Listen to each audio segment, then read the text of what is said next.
Good evening in the name of our Lord Jesus Christ. My name is Sunisan Mandlarikotso. This is the moment that we've been waiting for, a moment of life. Nkarhi wa ku va hi equipana, where you you'll be inspired with testimonies with the word of God. It's a blessing to have been called even today to have an opportunity to share the word of God with you. This is Chivirika Radio, and we are so grateful to be here. We are so grateful to have been called to come and share the word of God with you. We're gonna be having with the word of God today in a very amazing way. Before you know it, I'll be done. So you better pay attention. You might be driving wherever you are. You might be anywhere. Just bear in mind that we are having the moment of life. We'll get our scripture reading in the book of 2 Kings chapter 7. I'm just gonna read 2 verses at the moment. It says 2 Kings chapter 6 verse chapter 7. 2 Kings chapter 7, yes. And the Bible says, then Elisha said, hear the word of the Lord. That says the Lord, tomorrow about this time, a seah of fine flour shall be sold for a shekel, and 2 seahs of barley for a shekel, at the gate of Samaria. So an officer on whose hand the king leaned answered the man of God and said, look, if the Lord would make windows in heaven, could this thing be?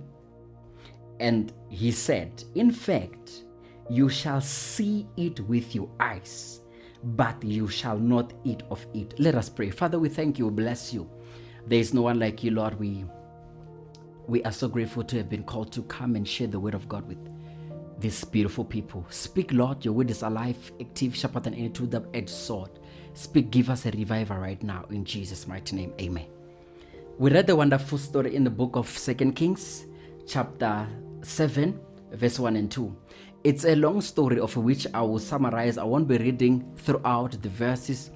It talks about the story of the 4 men with leprosy. The Bible says, now there were 4 men with leprosy. I'm taking you through the whole story. There was a famine in the land of Samaria. They had a famine, and it was very bad, to a point where these other women, they finally said, since you have a child and I also have a child, we don't have food, let's today boil your child, let's kill your child, and we eat your child because we don't have food and we are hungry. Tomorrow we will kill my son, and then we're going to boil him. This shows you how terrible the situation was. I believe if ever, for instance, if ever they had a chance to have another option to kill something else, maybe they are done with donkeys, they are done with dogs, they are done with chickens, they are done with everything that seems to be eatable, but they said, now let's eat your son. When we eat your son, they were sure that they're gonna finish their son today.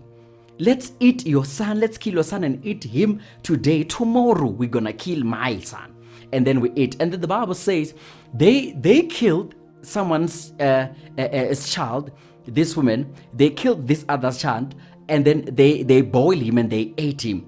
The following day, the other woman, she refused with her son, to a point where this other one, whose son was killed yesterday, she went to the king. She went in search for help, and then the Bible says she found the king along the road as he was passing, and then she said, Lord, help me. And then as he wanted to know and understand what is happening, and then she explained the matter to say, we agreed, we had an agreement to say, today we are killing my son, we are boiling my son, we eat because there is no food and you are away, king. And then now she is refusing, she is hiding her own son. She doesn't want her own son to be killed. That's how terrible the situation was. And then now we're finding the king having to find and look for a solution because it was very bad, to a point where it got into a royal family, where finally the man of God Elisha, he finally happened to be there because it was a serious matter. And then finally said, the man of God, he said to the king, tomorrow by this time there will be food selling so cheap in the gate of Samaria, the very same gate of which they were living on.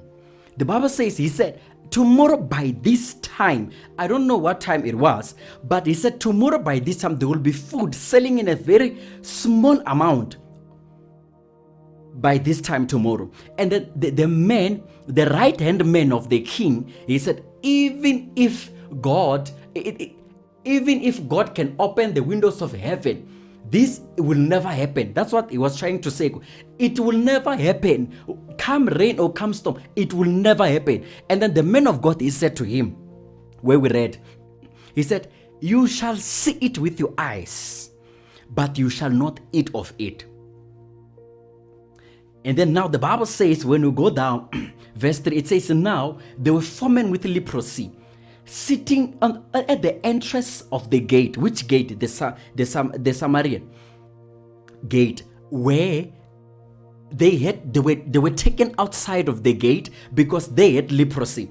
Leprosy, which is a very deadly disease, which cuts even part of your bodies while you are still alive. Maybe you might be walking and then your ear is falling apart. Maybe you're just walking and then one of your ears is just falling apart. Your toe it's just falling apart. It cuts your body while you're still alive. And then the Bible says, now they said to one another, now that we are taken outside of the city because we have a condition which our situation, our sickness is contagious and it can kill, these people, they just throw us outside of the gate of our city, our own city, to a point that shows that they did not have hope. They were outside of the revivals. They were outside of motivations. Whatever dreams they had, it was shut because now they were taken outside. If ever they had to look for books to read, as to find inspiration concerning their visions or what they wanted to do, their dreams, they were taken outside of everything. There was no radio. We are blessed today. We have Chivirika radio. They didn't have a radio to listen to as to find inspiration. They had no hope because as much as people in the city, they had to kill one son and boil him to eat. What more with them? That means the famine was so great in the city, and now they were outside the city. They didn't have hope. In them, they were not believing anymore until they said to one another, why are we sitting here until we die? If we enter the city, they will kill us because they have taken us outside of the city. But if we can just approach the camps of our enemy, maybe they might spare our life. If they kill us, already we would die still. And then the Bible says, they said to one another, let us go, and they've agreed. And then the Bible says they went ahead. They started walking. The Bible says now their enemies, people in the camp where they were approaching, they heard the sound. The Syrians, the Bible says they had the voice. They had the very huge noise. And they said to one another, look, now our enemies have encamped here. Our enemies have gathered together to come up against us. The Hittites, the Israelites, and the Egyptians.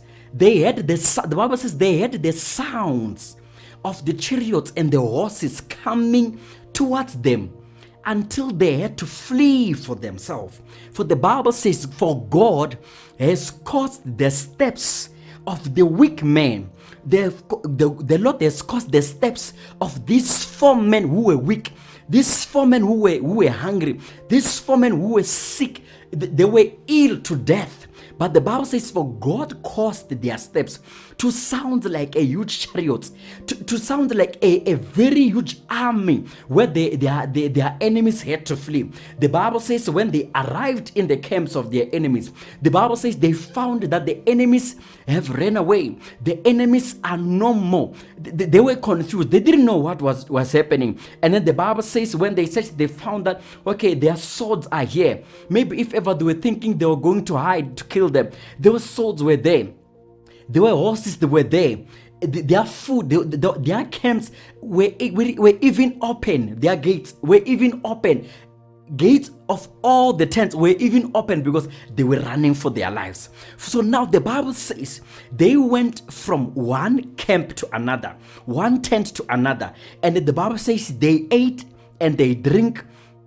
And then they took some of silver and gold to hide it. And they went to another camp and they did the same thing. They ate and then they took silver and gold to hide the treasure. And then they finally said to one another, no. This is the day of good news and we are not doing the right thing. I want to talk under the influence of the topic that says, being useful, being found useful in my misery. I don't know if you hear this. Being found useful in my misery. They had a situation of which the situation could not allow them to be useful. Their situation, not even one man would prefer them to go and approach the camps of their enemies because they were sick, they were weak, they were hungry, but they were found useful in the midst of their misery. They were used by God in the midst of their misery. And then the Bible says now, when they finally said this is the day of good news, my question is, who told them that is the day of good news? Because they were not there when the man of God Elisha was talking to the king to say, this tomorrow by this time there will be food. But the Bible says the fact that they took a step, maybe it was not a step of faith, because they said, if they let us live, we'll live. If we stay here, we'll die. If we go to the city, we will die. Maybe they did not have any hope. Maybe it has nothing to do with faith. Because if it was faith, they would have said, let us go, we shall live. But the Bible says that they said to one another, why are we staying here until we die? If they kill us, if our enemies kill us, we will die still. If we go to the city, they will kill us. If we stay here, we're gonna die. I want to tell somebody today, some of the things that which we want to do, it's not that God, let me say this again. The fact that we are sitting down doing nothing, it does not mean that God said nothing. The fact that we are not ready to take an action, it does not mean God did not say a word. The fact that we are just sitting down confused and not knowing what to do, it does not mean God was quiet yesterday.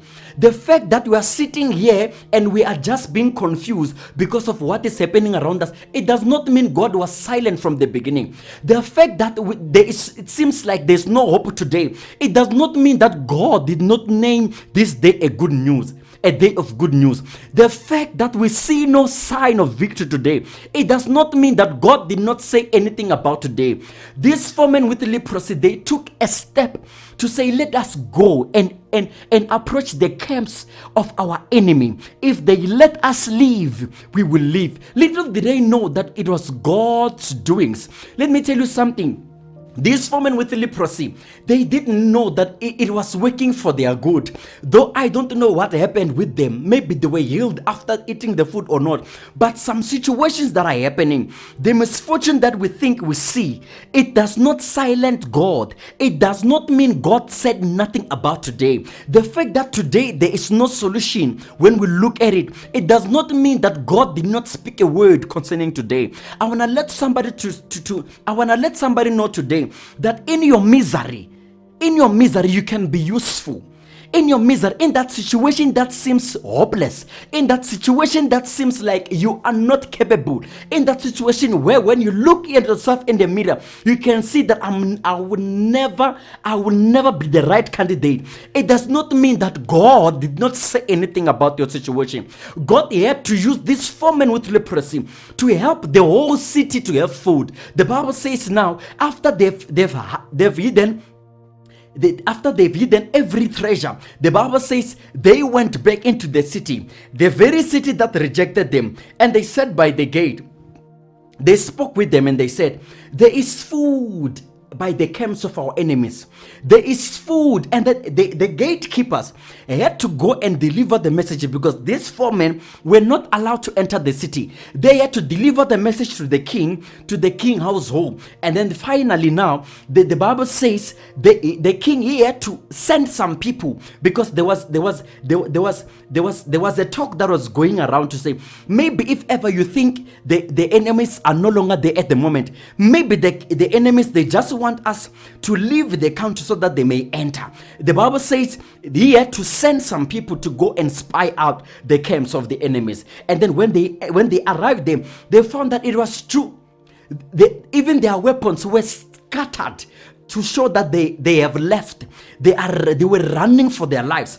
And then the Bible says now, food were then taken by people to be taken to the city gate, to be taken back to the city. The Bible says when it gets to the city, because of the hunger that was in the city, because of the struggle, because of how people needed food, to a point where they had to kill their children to eat. They were so hungry. When every time when people are hungry and they have to eat, they have to loot, you see how this disorder that is going to happen. So now they had to find food for themselves.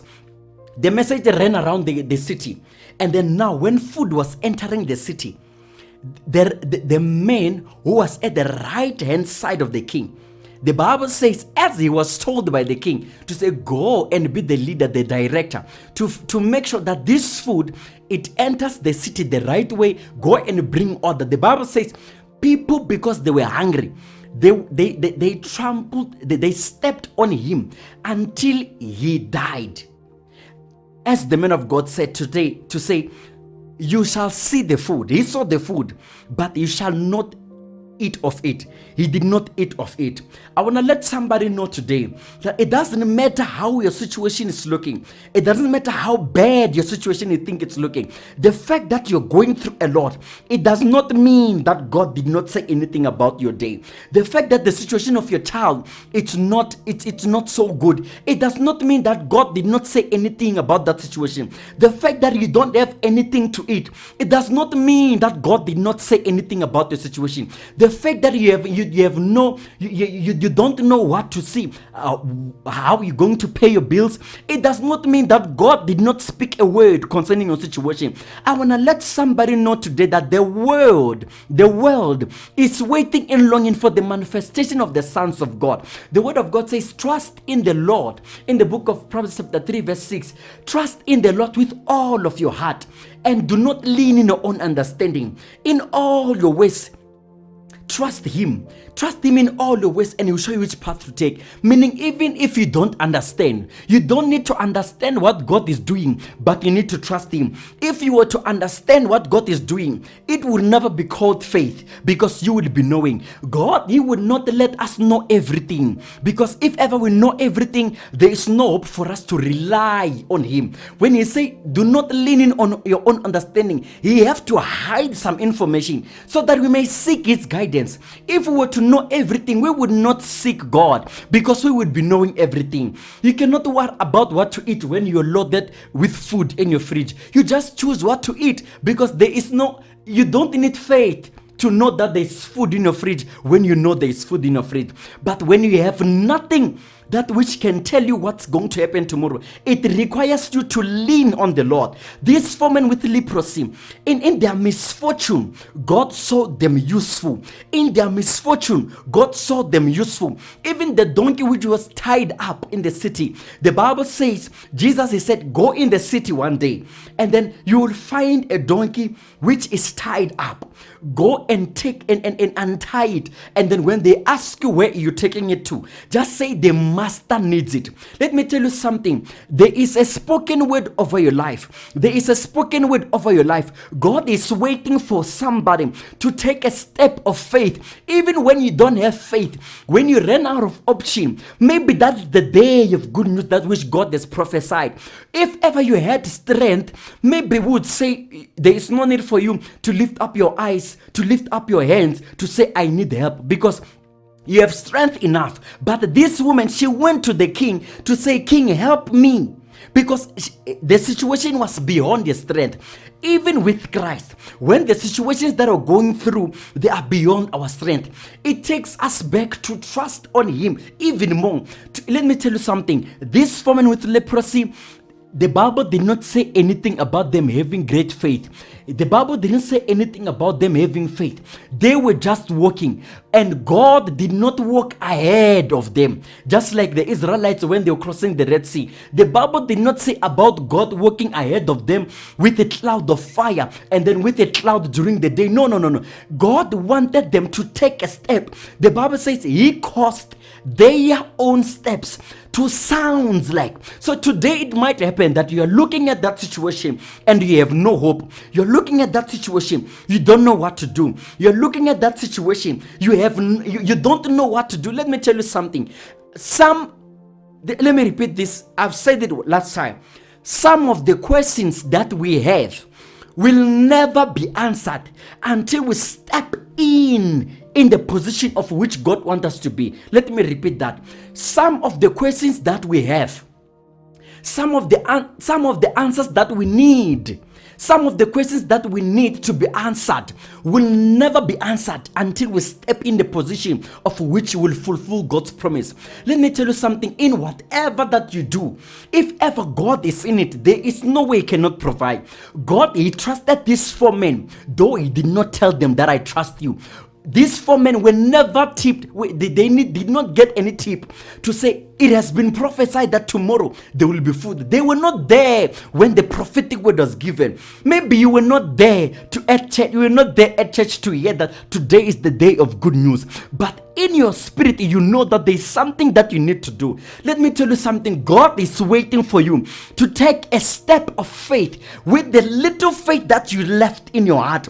The Bible says, even if you can have a little faith, just like this of a mustard seed, you can say to this mountain, remove yourself and go and throw yourself into the sea. It will happen. Even if you think you don't have hope, even if you think like you don't have faith anymore, when you still have that voice that tells you to do something, that is God talking to you. God, he did not say to this 4 men with leprosy that today I've made a promise that today there will be food. They said it within themselves. Let me tell you something, a child of God. God is waiting for you to take a step. Some steps you will not see God's hands until you take them. Some decisions you will never see the hand of God upon it until you take a step of faith. You need to take a step of faith with the little strength that you have. I don't know how many people have prayed to say, Lord, give me strength. Even Elijah, the servant of God, in the previous preaching, we see God asking him, what are you doing there, Elijah? He was tired. God did not say, Elijah, how are you feeling? He did not say, Elijah, how are you? Elijah, how are you holding up? Elijah, are you still having strength? He did not. He just said, Elijah, what are you doing there? God saw these 4 men with leprosy. He saw them to say, I need to give a prophetic word. It was upon this 4 men with leprosy to fulfill God's promise. God's promise is given out there. The blessings of the Lord are given out there for you. You need to take that step of faith. Somebody, you might have written a proposal, but if you don't take it out there, you might not see the hand of God. Until you take a step of faith to do what you need to do, even when you no longer believe. Sometimes life has its own way of making us no longer believe in what we know because of finding a lot of discouragement along the way. You might have tried it 30 times, many times, and it fails to a point where you no longer believe that it's going to happen. Let me tell you something, do it anyway. You will see the Lord. Those who have strength, the Bible says in the book of Isaiah chapter 65, it says, haven't you heard? Didn't you know that the Lord God Almighty, He gives strength to the weak, He restores. He said, I was ready to be found. No one asked. I was ready to be found, but no one was looking for me. I was ready to respond, but no one asked for anything. And then He said, finally, I say, here I am to the nation that did not call on my name. If God, He had to use only a mouth to create, He would not have completed. God, he had to use His hand to make a man. He said, let us make. He had to make. He had to take a step with His hand to make some movement. After God has breathed His Spirit upon man, He need that man to function. Not only to speak a word. Adam had to speak to say, this is a tree, this is a what, this. But Adam, the Bible says, he had to dress the land. He had to dress the land and to keep it, meaning he had to use his strength. Somebody might have prayed. You must have prophesied over your life. But God now, He might not be looking for you to open your mouth, but He might be looking for you to stand on your feet and do that one thing, that which you have always wanted to do.